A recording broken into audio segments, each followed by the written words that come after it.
There are 12 known universal laws, and I'm going to be talking about 12 of them over a couple of days.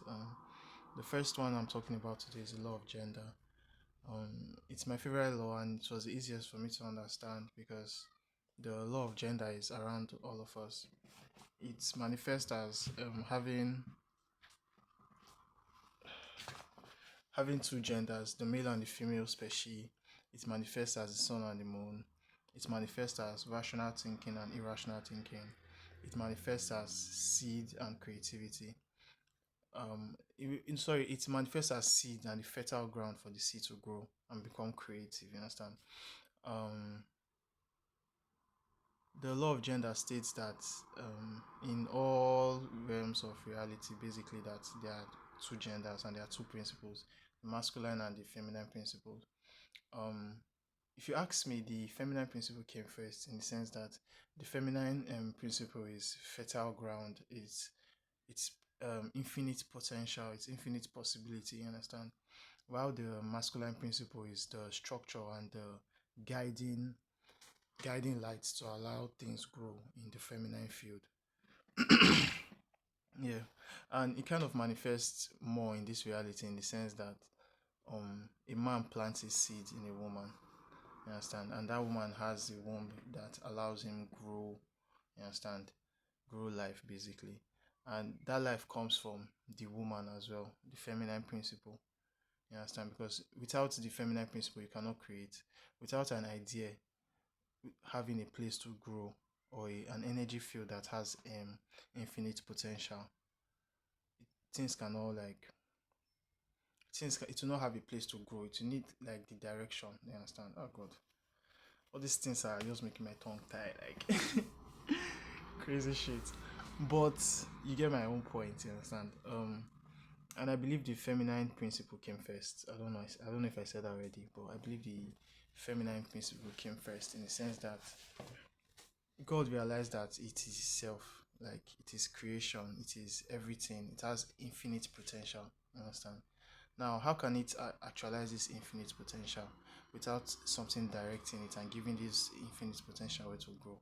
You understand? It's just like all us clairvoyants or creative people, or people that our minds are very open to external influences. If you don't have a kind of structure in your mind, there's a kind of box you have to build. If not, your mind is going to be everywhere. You understand? I talk about it like with the example of there's this character in Marvel where she has plenty of abilities based on her personalities, and she switches. And whenever she wants one person to be in the body, she puts that one in the light. You understand? It just has the same vibe. And we use the law of gender every day by going after things to our rational and irrational mind, you understand? And there has to kind of be a balance. If not, everything is just going to, your plans are going to be scattered. They're just going to be working around haphazardly or scatteredly, you understand, without direction, randomly, basically. So, um, masculine energy brings order to the randomness in the system, you understand? So basically, these two principles are working together in our everyday life, and the sun and the moon is a physical representation of it. The moon being the creative nurturing part, the sun being the masculine directing part. You understand? You sit in the dark, you go home, and you dream about the things you want to achieve in the daytime. You understand? In the night time, you are dreaming, you are imagining. Like, there are some people that will tell you that before you go to bed, you should not have any negative thoughts. You understand? Because you are going to the creative field, a field where there's infinite potential.